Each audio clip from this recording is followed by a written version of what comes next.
right, hello and welcome to the Grimm Times podcast. This is episode number 15. I've been waiting to do this episode for a long time now. I finally got him on the show. Karl is with me. Hi, everybody. Yeah, I met him at work.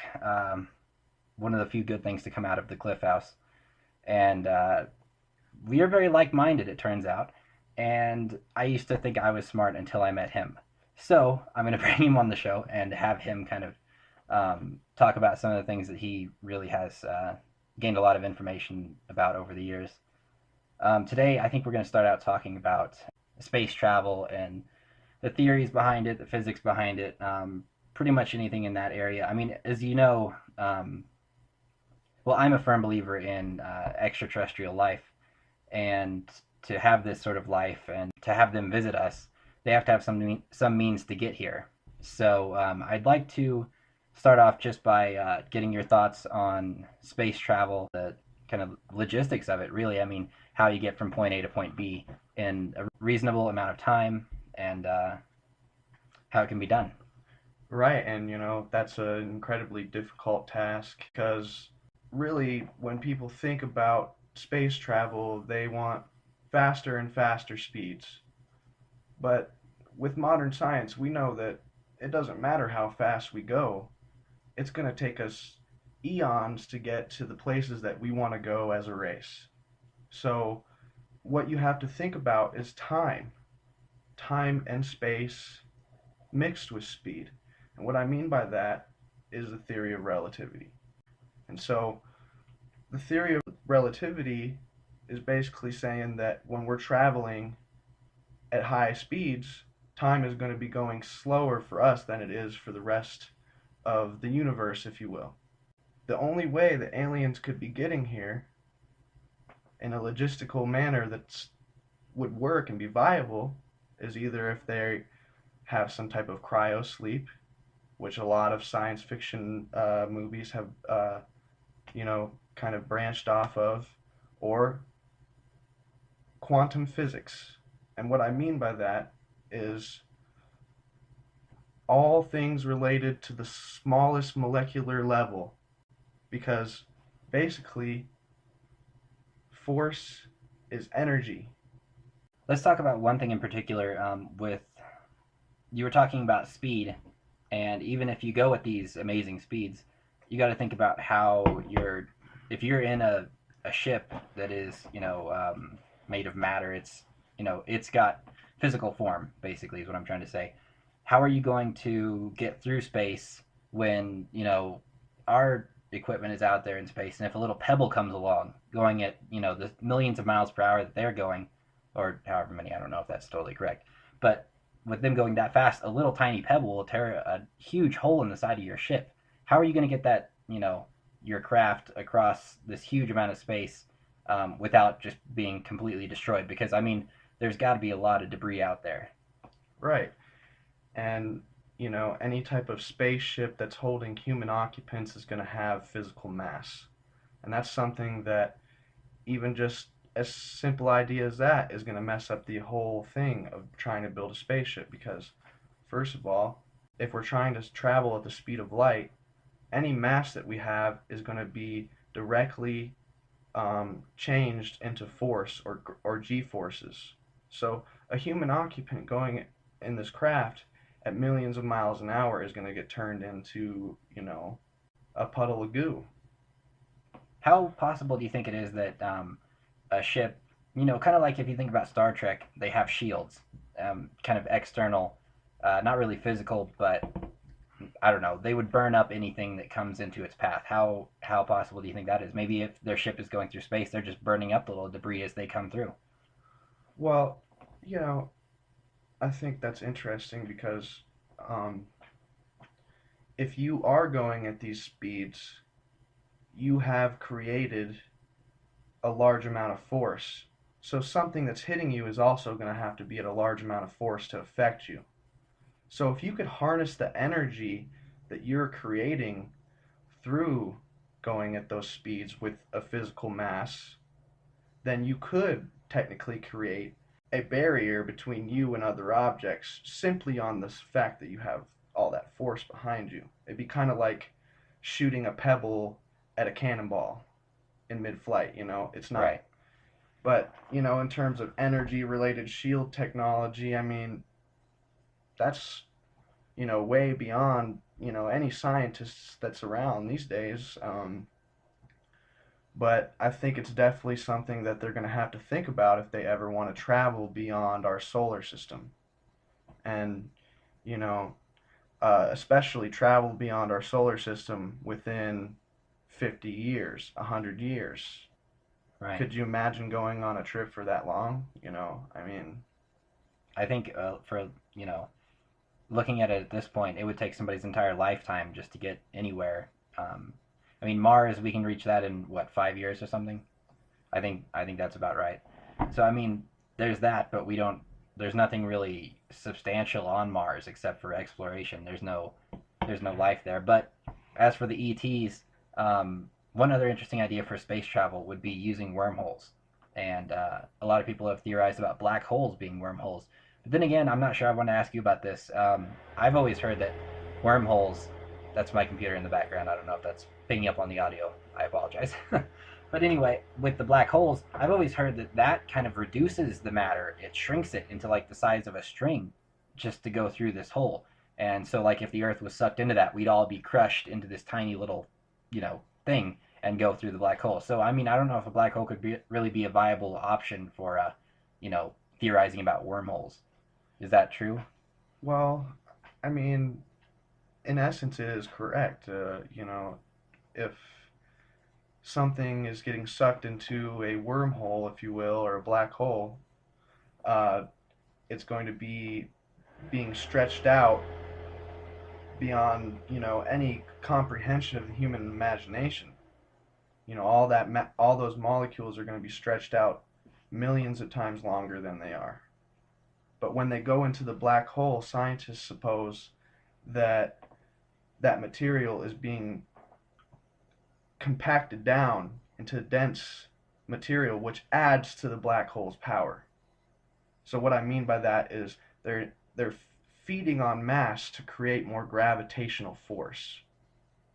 You know, Hmm. in terms of them being interconnected with another black hole somewhere in another point in space, I haven't seen any type of data or anything that would suggest that, but it's an interesting theory, that I think science fiction has embraced quite a bit. And Yeah, if we could see the other end where the black hole leads to, I think that would be a huge, huge thing in the field of science. I don't know. I don't know if we've ever seen the other end of a black, maybe a white hole. I've heard of that as well. But I mean, as for the black holes, we always were able to see them because of the light vanishing as it goes into the hole. But we never really see anything coming out. You would think that that would be pretty obvious if we saw. Well, then again, if it comes out, in this string format, maybe it's so small we wouldn't even see it where it's coming out. and finding black holes even is incredibly difficult. You have incredibly brilliant people, and this is what they're doing to find them. They're looking at star charts, but particularly they're looking at negative, looking for fuzzy stars that are kind of irregularly shaped. And why they're looking for that is because if photons from a sun are passing by a black hole's gravity is so strong it will actually pull that light and deflect the path of the light. So what we see on Earth here is manipulated, and that's how they even have theorized their existence, and also gravitational models. And by the way, not a lot of people know this, but at the center of our galaxy, there's billions and billions of stars just zooming past each other at millions of miles an hour. And as you get closer to the edge of the galaxy where we are, things settle down. And that's because at the center of our galaxy is an incredibly large gravitational force that holds everything together. Yeah, I've heard something about in that vein about how black holes could be the one thing holding everything together. I mean, the the push and pull effect, I guess. I don't know. And let's see, getting back to space travel, the one other thing I've really heard about was kind of the I don't know what you would call it, maybe the vacuum effect, where basically you have your ship, which is stationary, and you somehow vacuum space or pull space toward you. So think of space as your bath rug, and if one end of your bath rug stays put, you grab the middle of it and pull it toward you, and it bunches up. You jump over that part of the bath rug that's pulled up. So essentially, you're jumping through space rather than trying to go through it the long way, traveling all the way across your bath rug, the normal way. You just jump across that one section, and that would get you a huge distance, really fast. But again, that's just a theory, and who knows how that would work. I mean, I'm not qualified to talk about that really. I don't know if you have any input into that idea. Oh, I mean, I definitely have some input into that, and that brings up personal experiences in my life. If you're watching this or listening to this, I mean, then you probably are wondering, about mysteries of life and stuff like that. You've probably had strange experiences you can't explain. Well, I have too. You know, I've seen UFOs twice in my life, and once was incredibly clear that it was something strange. The other time it was ethereal lights and whatnot, and stuff in the sky that was too far away to be absolutely sure. But one time I saw a metallic disc, and the way they maneuver, it's as if they've completely conquered gravity, which got me thinking about how you would do that. And honestly, the technical aspects are beyond me. They're beyond probably anybody on the planet right now. But at some point, these beings, if that's is what it is, they have conquered gravity. They can literally levitate an object and make it massless so that they can travel at extreme speed without having negative effects on passengers. And a lot of physicists have theorized, and you reminded me of this, Jeff, by bringing up the whole envelope in front of you, the warp thing. Is they've theorized that they have some type of generation of a warp, like an envelope around the ship, Hmm. which is making these gravitational effects. So it's almost like putting yourself in a vacuum and making yourself weightless, but then somehow being able to have a propulsion system connected to that so that you can fly around in the physical world where there's gravitational effects and them not affect you. And so what does that mean? That means we don't have things like inertia. And for those that may not know, what inertia is when something is traveling at a velocity and has a vector, and then it tries to change that vector, you get a g-force, and that makes you heavier. And at the kind of speeds that we're talking about with space travel, that would kill you. So could you imagine going millions of miles an hour inside the cockpit of a craft and not feeling anything? Because that's something that they would have to do to be able to do what people say they are doing, which is coming from here, from other star systems in the galaxy or in other galaxies. That actually is a really interesting idea. That almost has to be the way that they're doing it when they actually are on the planet. I mean, because creating a space within a space, that that almost has to be the answer. Otherwise, I mean, I know I've heard a lot of things about the theory of relativity being called into question as of late, but I mean, who knows?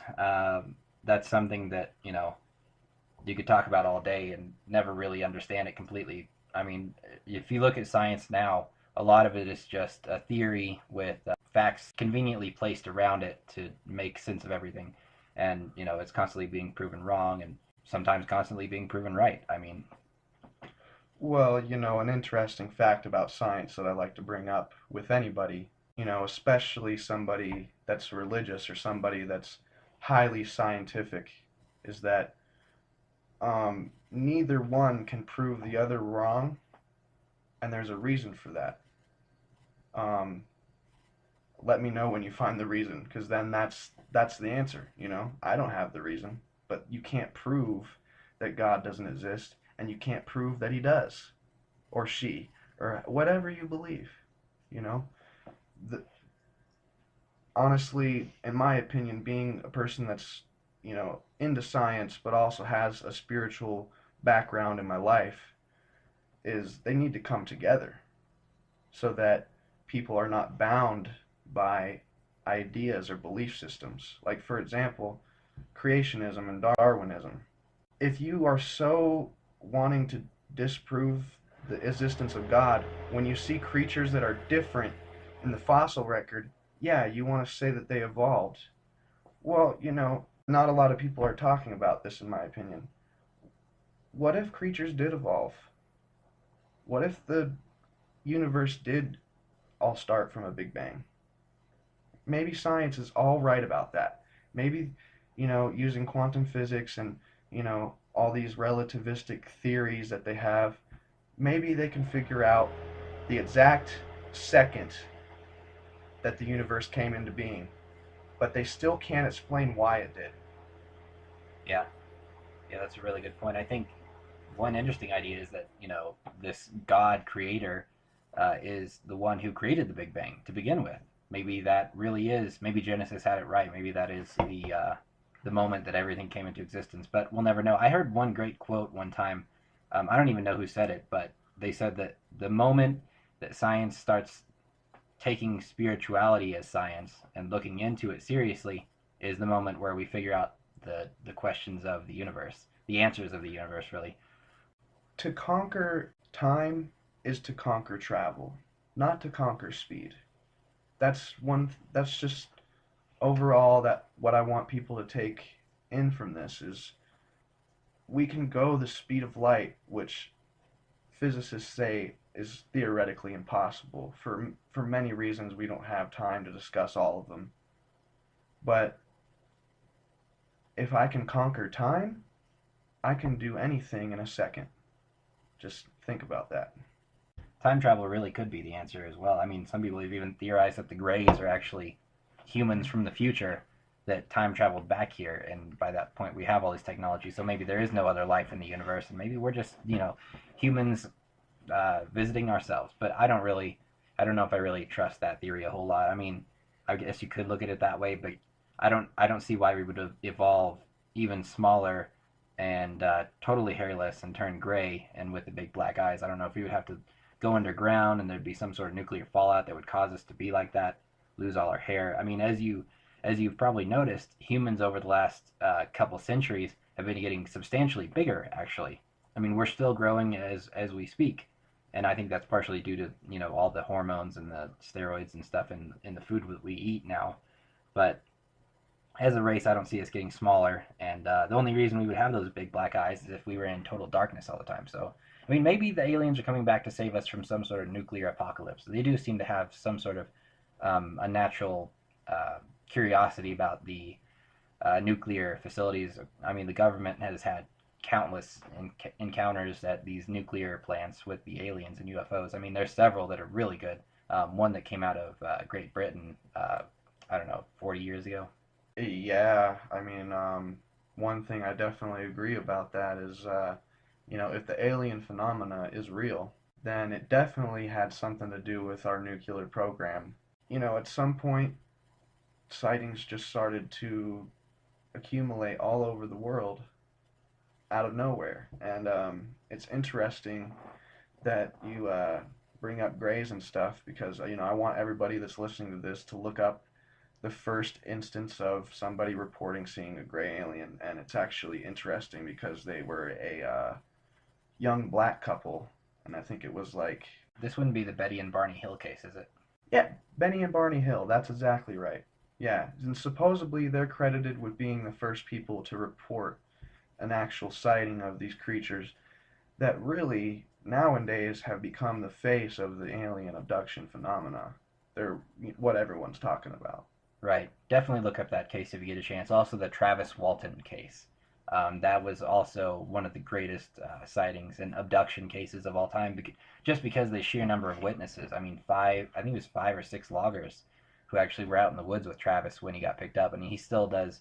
I mean, the past few years he's done more interviews.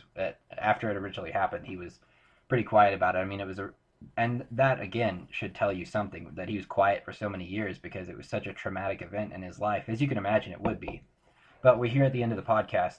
I want to thank Karl for being on the episode. We're going to come back with him in the very next episode and continue talking about the Greys and their possible interest in our nuclear facilities, as well as the alien creator god issue and whatever else comes to mind. So we will catch you next time on the Grim Times podcast. Check us out on www.thejeffjarmanshow.com. I am at JeffJarman55 on Twitter, and check us out on YouTube as well. Stay tuned. Information about over the years. Today, I think we're going to start out talking about space travel and the theories behind it, the physics behind it, pretty much anything in that area. I mean, as you know, well, I'm a firm believer in extraterrestrial life, and to have this sort of life and to have them visit us, they have to have some means to get here. So I'd like to start off just by getting your thoughts on space travel, the kind of logistics of it, really. I mean, how you get from point A to point B in a reasonable amount of time, and how it can be done. Right, and that's an incredibly difficult task because really, when people think about space travel, they want faster and faster speeds. But with modern science, we know that it doesn't matter how fast we go, it's going to take us eons to get to the places that we want to go as a race. So, what you have to think about is time and space mixed with speed. And what I mean by that is the theory of relativity. And so, the theory of relativity is basically saying that when we're traveling at high speeds, time is going to be going slower for us than it is for the rest of the universe, if you will. The only way that aliens could be getting here in a logistical manner that would work and be viable is either if they have some type of cryo sleep, which a lot of science fiction movies have, kind of branched off of, or quantum physics. And what I mean by that is all things related to the smallest molecular level, because basically force is energy. Let's talk about one thing in particular.